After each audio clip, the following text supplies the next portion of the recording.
हर हर महादेव, जय माता रानी। दोस्तों, आप देख रहे हैं आपका अपना यूट्यूब चैनल शांति गंगा। दोस्तों, एक बार फिर से मैं एक बहुत ही विशेष और पवित्र कथा के साथ आप सबके सम्मुख उपस्थित हूँ। आइए भगवान महादेव की पवित्र कथा का रसपान करते हुए अपने जीवन को सुखमय, समृद्ध और कष्टों से बचाने के लिए पवित्र कथा का श्रवण करते हैं। दर्शकों, मेरा आपसे विनम्र निवेदन है कि कथा को बीच में ही ना छोड़ें, अंत तक अवश्य सुनें। आज की कथा बहुत ही विशेष है और एक सच्ची कहानी है। एक ऐसे शिव भक्त की कहानी है जिसने शिव की भक्ति के द्वारा अपने जीवन के सारे कष्टों को दूर कर लिया। तो जिस तरह से भगवान ने इस भक्त के जीवन के कष्टों को दूर किया, उसी तरह से भगवान हम सभी के जीवन को सुखमय बनाए, इसी आशा के साथ आइए कहानी का रसपान करते हैं। शंकर एक अनाथ लड़का था। उसको जंगल में रहने वाले शिकारियों के एक गिरोह ने पाला था। उसके पास कोई औपचारिक शिक्षा भी नहीं थी। वह केवल एक चीज जानता था कि उसे कैसे जीवित रहना है, शिकार करना और उनको मारना तथा जंगल के फलों को खाना और नदी के पानी को पीकर अपने आप को जीवित रखना जानता था। एक दिन वह अपना रास्ता भटक गया और उसने देखा कि कुछ लोग नदी के किनारे पर बने एक पत्थर की आकृति के चारों ओर जोर जोर से चिल्ला रहे हैं। कुछ लोग उस पर फूल, फल और नारियल भी चढ़ा रहे हैं। शायद उसने सोचा यह कोई मकान होगा जिसमें लोग रहते होंगे, पर यह एक प्राचीन मंदिर था। लेकिन शंकर ने इसे पहले कभी नहीं देखा था, पर इसके बारे में जानने के लिए वह काफ़ी उत्सुक था। उसने तब तक इंतजार किया जब तक कि लगभग सभी लोग उस मंदिर से नहीं चले गए। अंत में उसने एक युवा लड़के को पत्थर की इमारत से बाहर आते देखा और उससे बात करने का फैसला किया। और शंकर ने उससे अपने मन में आए कई सवाल पूछे। उसका पहला प्रश्न था, इस इमारत को क्या कहा जाता है? लोग अपने साथ क्या लाते हैं? फिर उन चीज़ों को अंदर वाली इमारत में क्यों छोड़कर वापस आ जाते हैं? चीज़ों को अपने साथ लाना और उन्हें अंदर छोड़कर वापस चले जाने पर वह लड़का शंकर की अज्ञानता व मासूमियत पर बहुत ही हैरान था और उसके सवालों से चकित भी था। पर वह यह नहीं जानता था कि वह पास के जंगल में रहता है और शिकार करके ही अपना जीवन यापन करता है। लेकिन फिर भी उसने उसके सवालों के जवाब देने की पूरी कोशिश की। उसने शंकर को बताया, ये भगवान शिव का मंदिर है। लोग यहाँ उन्हें फल और फूल चढ़ाने आते हैं। वे शिव भगवान से जो चाहते हैं वह मांगते हैं और शिव उनकी सभी प्रार्थनाओं को सुनते हैं। यह सुनकर शंकर तुरंत मंदिर जाना चाहता था। लड़के ने उसे अंदर आने का रास्ता दिखाया और शिवलिंग के बारे में बताया। शंकर ने मासूमियत से लड़के से पूछा, यह शिवलिंग क्या चीज़ है और हमें क्या देता है? लड़के ने बताया, हम शिव से जो भी मांगते हैं वे हमें दे देते हैं। हम सब ऐसा मानते हैं। लड़के ने कहा, अब अंधेरा हो रहा है, अब मुझे घर जाना होगा। और वह शंकर को वहीं अकेला छोड़कर चला गया। शंकर ने झिझकते हुए मंदिर में प्रवेश किया। वह एक कोने में बैठ गया और सोचा, एक पत्थर किसी को वह चीज़ कैसे दे सकता है जो वे चाहते हैं। इसलिए उसने इसका परीक्षण करने का फैसला किया और उसने पत्थर की प्रतिमा से कहा, हे शिव, कृपया मुझे पर्याप्त शिकार करने दें ताकि मैं भूखा ना रहूं। मेरे पास आपको चढ़ाने के लिए कोई फल या फूल नहीं है, लेकिन यदि आप मुझे शिकार देते हैं तो मैं उसे आपके साथ साझा करूंगा। मैं वादा करता हूं कि मैं आपको धोखा नहीं दूंगा, उसने घोषणा की। अगली सुबह शंकर शिकार करने गया। उसने पूरे दिन शिकार की तलाश की, लेकिन उसे कोई शिकार नहीं मिला। वह भूख से तिलमिला रहा था। वह काफ़ी निराश हो गया क्योंकि उसे कोई शिकार नहीं मिला था। दोपहर हो चुकी थी। अब उसे लगने लगा कि मंदिर के लड़के ने उसे झूठ बोला था। फिर भी उसने शिकार जारी रखा।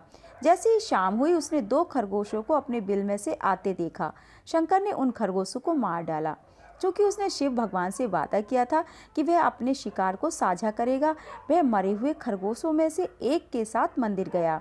देर हो चुकी थी और मंदिर सुनसान था। शंकर ने मंदिर में प्रवेश किया और जोर से कहा, कृपया आओ और अपना हिस्सा ले लो प्रभु, आपके लिए मैं लाया हूँ। वह वहाँ बैठ गया और अंधेरा होने की प्रतीक्षा करने लगा, लेकिन भगवान प्रकट नहीं हुए। शंकर को भूख और नींद आने लगी और उसने खरगोश को मंदिर में छोड़ने का फैसला किया। अगली सुबह जब लोग मंदिर पहुंचे तो उन्हें शिवलिंग के सामने मरा हुआ खरगोश मिला। भक्त बहुत परेशान थे। यह यहाँ कौन लाया है? उसने हमारे मंदिर को अपवित्र करने की हिम्मत कैसे की। उन्होंने खरगोश को बाहर फेंक दिया। अगले दिन शंकर अपनी भूख मिटाने के लिए जंगल में शिकार करने लग गया, लेकिन इस बार उसकी किस्मत अच्छी नहीं थी और उसे शिकार भी नहीं मिला। उसने सोचा आज रात को मंदिर जाना चाहिए और शिव से पूछना चाहिए कि उनको खरगोश का भोजन कैसा लगा। शंकर ये पूछने के लिए मंदिर गया। जब वह मंदिर पहुंचा तो उसके आश्चर्य का कोई ठिकाना न रहा। उस रात मंदिर में लोगों की काफ़ी भीड़ थी। शिवरात्रि की रात थी, लेकिन अबोध शिकारी लड़के को इस बारे में कुछ भी पता न था। शंकर ने चारों ओर देखा और उस युवा लड़के को देखा जिसने उसको मंदिर के अंदर शिव से प्रार्थना करने के लिए कहा था। चूंकि उसे इतने सारे लोगों के आसपास रहने की आदत नहीं थी, उसने वहीं रुकने का फैसला किया और पास के एक बेल के पेड़ पर चढ़ गया। यह एक लंबा इंतजार था और उसके पास समय बिताने के लिए उसने पेड़ से पत्ते तोड़कर जमीन पर फेंकने शुरू कर दिए। उसे अज्ञात पेड़ के नीचे एक छोटा सा शिवलिंग था जिसकी पूजा लंबे समय से नहीं की गई थी। शंकर द्वारा फेंके गए बेल के पत्ते उस शिवलिंग पर गिरे। शंकर भजनों से मंत्रमुग्ध हो गया और धीरे धीरे साथ साथ गाना और पंचाक्षरी मंत्रों का जाप करना उसने शुरू कर दिया। रात भोर में बदल गई और सभी भक्त मंदिर से चले गए। तब शंकर पेड़ से उतरा और उसने मंदिर में प्रवेश किया। उसने देखा कि शिवलिंग की आंखों पर लाल निशान थे। वे कुमकुम से थे जो लोगों ने चढ़ाए थे, यानी कि कुमकुम से वो निशान उनकी आंखों पर लाल हो गए थे। लेकिन शंकर को यकीन था कि शिव को उनकी आंखों में परेशानी हो रही है। उसने शिव की खेदजनक स्थिति के रूप में जो कुछ भी महसूस किया उसके लिए उसे बहुत ही दुख हुआ। वह उनकी मदद करना चाहता था। उसने सोचा शिव यहाँ अकेले रहते हैं और बीमार होने पर उनकी देखभाल करने वाला कोई नहीं है। जब तक भक्त उनसे मिलने नहीं आते उन्हें भोजन भी नहीं मिलता। शंकर ने एक रात पहले भक्तों को शिवलिंग पर जल चढ़ाते देखा था। प्रभु को ठंड लग रही होगी, शायद वह कांप रहे होंगे। उसने सोचा आखिरकार वह केवल पत्तियों से ढके हुए हैं। तो उसने शिव से पूछा, मेरे स्वामी, मैं आपकी क्या मदद कर सकता हूँ? शायद कुछ खाना या दवा। मैं आपकी सेवा कैसे कर सकता हूँ? शिव ने उसे कोई उत्तर नहीं दिया। शंकर ने सोचा भगवान वास्तव में बहुत बीमार हैं, क्योंकि अब वह उत्तर देने में भी असमर्थ हैं। वह तुरंत जंगल में गया, कुछ औषधियाँ जड़ी बूटियों को लाया और लाल निशान पर उनका लेप लगाया, लेकिन कुछ नहीं हुआ। उसने कहा, लगता है कि यह अंधे हो गए। मुझे प्रभु को अपनी एक आंख देनी चाहिए, लेकिन वह ठीक हो जाए, यह निश्चित रूप से उन्हें खुश कर देगा। उसका दिल पवित्र था और उसने वहाँ शिव के हाथों में रखे त्रिशूल को उठाया और त्रिशूल को अपनी दाहिनी आंख की ओर ले गया और अपनी आंख को निकालने का प्रयत्न किया। शंकर अनपढ़ था, उसे मंत्रों या पूजा के उचित तरीकों का कोई ज्ञान नहीं था, लेकिन उसकी भक्ति की कोई सीमा नहीं थी। जैसे ही वह अपनी आंख निकालने वाला था, शिव अपनी पत्नी पार्वती के साथ प्रकट हुए। उन्होंने पार्वती से कहा, इस भक्त शंकर ने अनजाने में शिवरात्रि पर उपवास किया, बेल के पत्तों से मेरी पूजा की और साबित किया कि उसका दिल बेदाग है। मैं अपने इस भक्त पर काफ़ी प्रसन्न हूँ। शिव भगवान ने शंकर से कहा, तुमने मुझे अपनी मासूमियत के कारण जीत लिया है। प्रभु ने मुस्कुराते हुए कहा, लोग मुझसे हर समय वादे करते हैं, लेकिन जैसे ही उन्हें वो मिल जाए, वो जो उन्हें चाहिए वो भूल जाते हैं। दूसरी ओर तुमने मेरे साथ एक सच्चे इंसान की तरह व्यवहार किया और यह वास्तव में बहुत दुर्लभ है। अब से तुम मेरे इस संसार में सबसे बड़े भक्त माने जाओगे और तुम्हारा नाम मेरे साथ सदा जुड़ा रहेगा। तुम कई सदियों तक जीवित रहोगे। इस बात को कहकर भगवान शिव व माँ पार्वती अंतर्ध्यान हो गए। तभी से लोग शिव के साथ शंकर भी लगाने लगे हैं।